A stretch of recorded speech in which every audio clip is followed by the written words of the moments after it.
రాష్ట్రంలో చలి తీవ్రత పెరిగింది. టెంపరేచర్లు భారీగా పడిపోవడంతో పాటు సిటీ శివారు ప్రాంతాలను పొగమంచు కప్పేసింది. దీంతో వాహనదారులు ఇబ్బందులు పడుతున్నారు. ఇక ఉదయం 7:30 వరకు పొగమంచు తగ్గకపోవడంతో పార్కింగ్ లైట్లు వేసుకుని వెళ్తున్నారు. ఇక హైదరాబాద్ లో 15 డిగ్రీల సెల్సియస్ ఉష్ణోగ్రతలు నమోదయ్యాయి.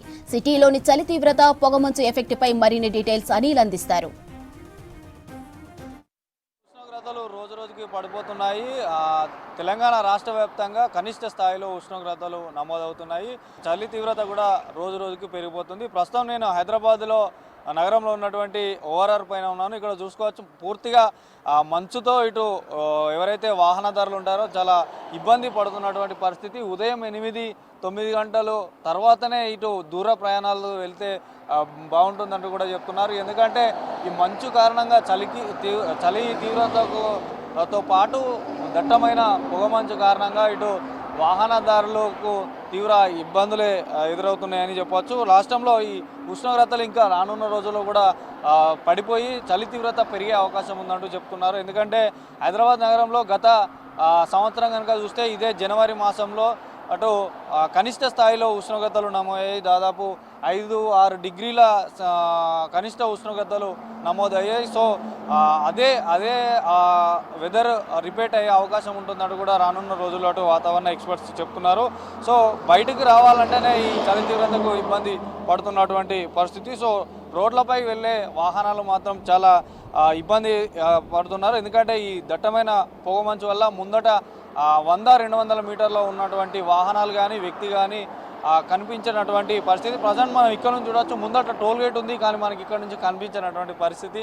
సో జాగ్రత్తగా వాహనాలు నడిపేవారు వెళ్ళాలంటూ ఇటు చెప్తున్నారు. సో మొత్తంగా నగరంలో చాలా రహదారులు ఏదైతే ఈ సిటీలో ఉన్నటువంటి కొన్ని రహదారులు, స్టేట్ హైవేలు ఉన్నటువంటి రహదారులు కూడా కొన్ని పొద్దున అంటే 9 గంటల వరకు కూడా కొంత మేరకు ఖాళీగానే కనిపిస్తున్నాయి. 9 తర్వాతనే ప్రయాణాలు పెట్టుకుంటున్నటువంటి పరిస్థితి. ఎందుకంటే ఈ మంచు కారణంగా ఇబ్బంది అవుతుంది. 9-8 అయినా కూడా లైట్లు వేసుకొని మెల్లిమెల్లిగా వాహనాలు మూవ్ అవుతున్నటువంటి పరిస్థితి. ఇక తెలంగాణ రాష్ట్రంలో జిల్లాల పరిస్థితి కనుక చూస్తున్నట్టయితే ఇక ముఖ్యంగా ఏజెన్సీ ప్రాంతాలలో కూడా అటు ఆదిలాబాద్లో కనిష్టంగా 8 డిగ్రీల కనిష్ట స్థాయి ఉష్ణోగ్రతలు నమోదయ్యాయి. అటు కరీంనగర్, ఉమ్మడి కరీంనగర్తో పాటు ఇటు మెదక్, సంగారెడ్డి, తర్వాత ఈ జిల్లాలో కూడా చాలా కనిష్ట స్థాయిలో ఉష్ణోగ్రతలు నమోదవుతున్నాయి. అదేవిధంగా ఈ చలికి ఎక్కువగా దీర్ఘకాలిక అనారోగ్య సమస్యలు ఉన్నవారు కూడా బయటికి రావకపోవడం మంచిదంటూ అటు వైద్యులు కూడా చెప్తున్నారు.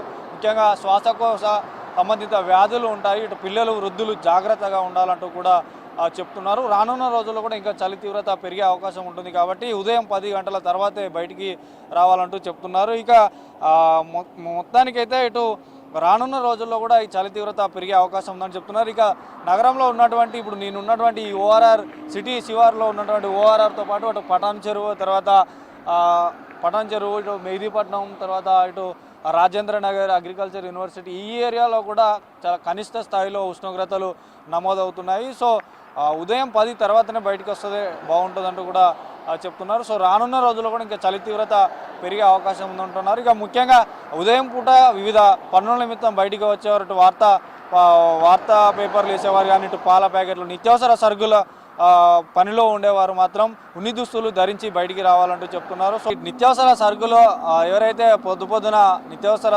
పనుల్లో నిమగ్నమై ఉంటారో అటు ఈ పాల ప్యాకెట్లు కానీ, ఆ తర్వాత న్యూస్ పేపర్స్ డిస్ట్రిబ్యూట్ చేసేవారు కానీ, అటు వివిధ రకాల పనుల నిమిత్తం బయటికి వెళ్ళారు. అటు మార్నింగ్ వాకింగ్ కానీ, జాగింగ్, జిమ్ములకు వెళ్ళేవారు కూడా ఉన్ని దుస్తులు ధరించి చలి తీవ్రతను తట్టుకునేలా ఉండాలి. ఆ తర్వాత దీర్ఘకాలిక అనారోగ్య సమస్యలు ఉన్నవారు కూడా ఈ ఉదయం పూట బయటికి వెళ్ళకపోవడమే మంచిది. 10 తర్వాత కానీ వాకింగ్ అని జాగింగ్ అని చేసుకుంటే బాగుంటుంది. ఎందుకంటే చలి తీవ్రతను తట్టుకొని తర్వాత బయటికి వెళ్ళాలని చెప్తున్నారు. సో మొత్తానికైతే ఈరోజు చలి నిన్నటితో పోలిస్తే మాత్రం ఈరోజు చలి తీవ్రతతో పాటు ఇటు పొగమంచు కూడా ఎక్కువనే ఉందని చెప్పవచ్చు. ఇది ఈరోజు చలికి సంబంధించినటువంటి అప్డేట్స్. వీడియో జర్నలిస్ట్ సిఎస్ శ్రీనివాస్తో అనిల్, V6 న్యూస్, హైదరాబాద్.